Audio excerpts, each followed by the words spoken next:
Hello friends, आपका question number 11 है।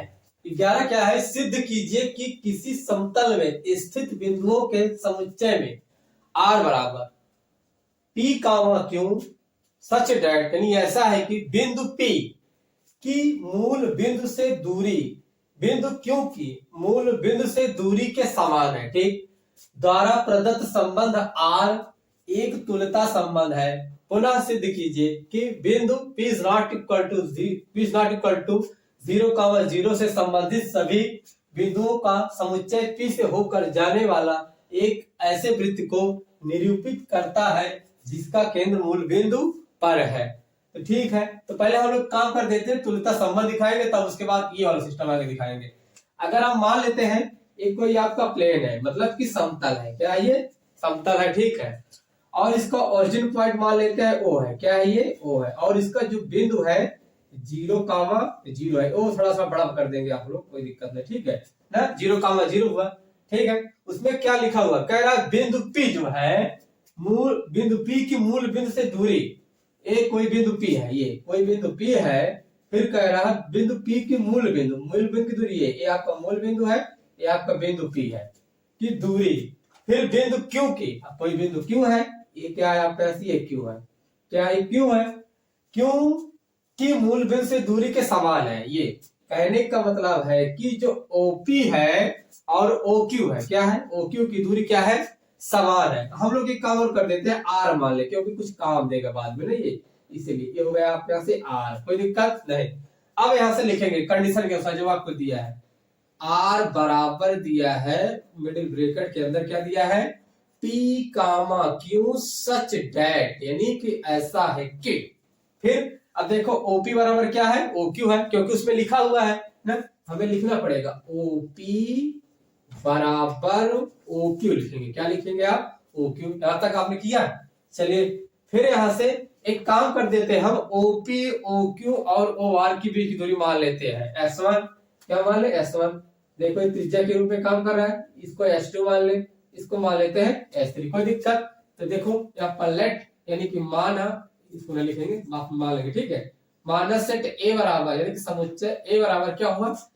S1 comma S2 हुआ, फिर कामा S3 हुआ। ठीक है, अब यहां से क्या कर दे, पहले हम लोग क्या दें, रियल में एक रिलेशन बना दे इसके अनुसार ना, क्योंकि सभी की दूरी क्या है? समान है। तो आइए बढ़ाते हैं, ये आप क्या मानते हैं? S1 है, S2 है, S3 है। ठीक है, ये क्या है? S1, S2, आपका ये S3 है। तो आइए हम लोग दिखाते हैं, रियल में एक रिलेशन बनाएंगे, तब हम लोग दिखाएंगे तुल्यता संबंध है कि नहीं है। तो एक काम कर देते हैं, S1 का S1 से, S1 का S2 से, S1 का S3 से करते हैं। ये हो गया यहाँ से S1 कामा S1 होगा। ठीक है, फिर यहाँ से S1 कामा S2 हुआ, फिर यहाँ से S1 कामा S3 हुआ। ठीक, अब हम दिखा देते हैं S2। क्या दिखा दे पर? S2, यानी कहने का मतलब ये S2 कामा S1 हुआ, S2, फिर यहाँ से S3 हुआ। यानी यहाँ लिखेंगे आप क्या? S2 कामा S1, फिर यहाँ से S2 कामा S2, फिर यहाँ से लिखेंगे आप S2 कामा S3 हुआ। कोई दिक्कत? यहाँ तक आपने किया?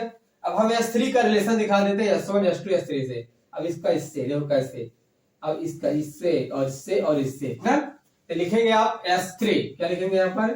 S3 कामा S1 हुआ। कोई दिक्कत ना?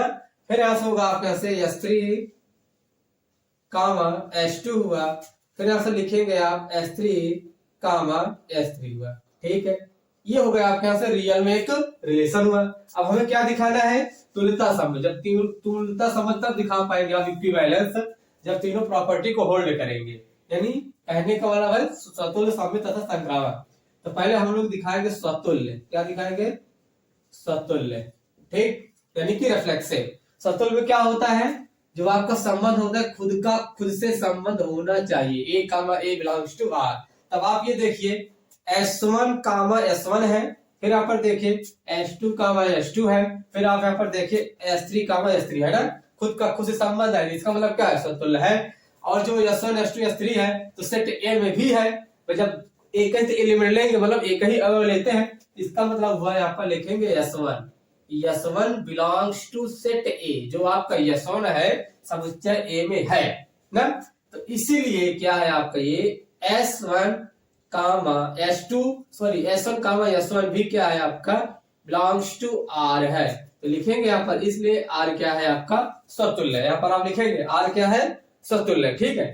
फिर आगे सममित यानी दिखाएंगे आप सिमेट्रिक, क्या दिखाएंगे यहाँ पर सिमेट्रिक सममित। सममित में क्या होता है, सममित का मतलब है अगर A का संबंध B से यानी A रिलेटेड टू B है then B related to A also, यानी कहने का मतलब है A कामा B है तो B कामा A का संबंध B से, B का संबंध A से होना चाहिए। तो आइए कोई भी दो एलिमेंट उठाते हैं, इससे R से जो आपने रिलेशन में मान लेते हैं S1 S2 मान ले, ठीक है। तो जो आपका S1 S2 इसमें लिखा हुआ है तो इस वाले सेट में है, यहां लिखेंगे आप S1 comma S2 belongs to set A, है ना।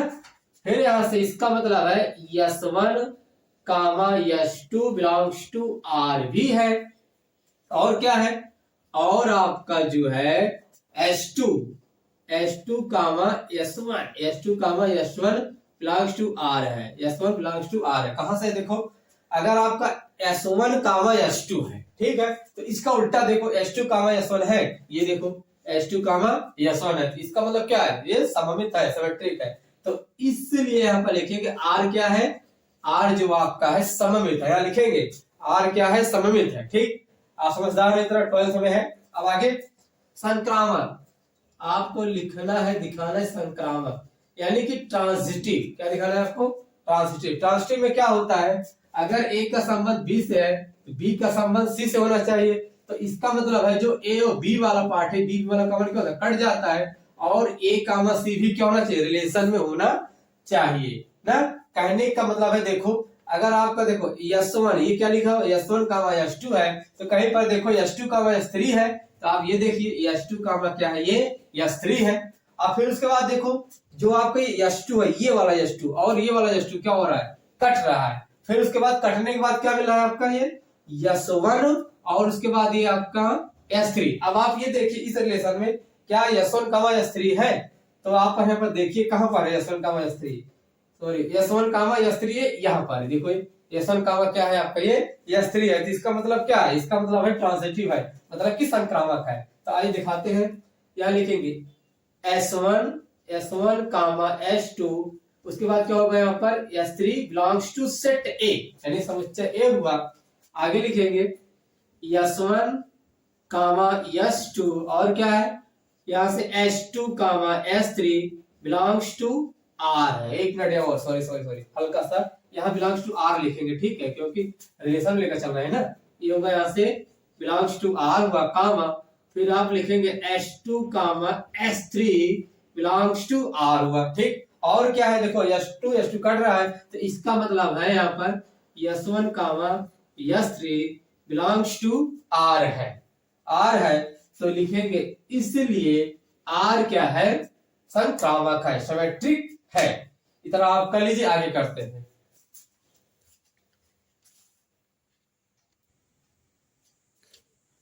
आगे हमें सिद्ध करना था कि बिंदु P से संबंधित सभी बिंदुओं का समुच्चय P से होकर जाने वाले एक ऐसे वृत्त को निरूपित करता है जिसका केंद्र मूल बिंदु पर है। तो हमने यहाँ पर देखो अपने मैटर को लिख दिया है, क्योंकि जो सभी बिंदु है, कहने का मतलब है जो आपने देखो प्लेन लिया था, मतलब जो आप समतल लिया, ठीक है।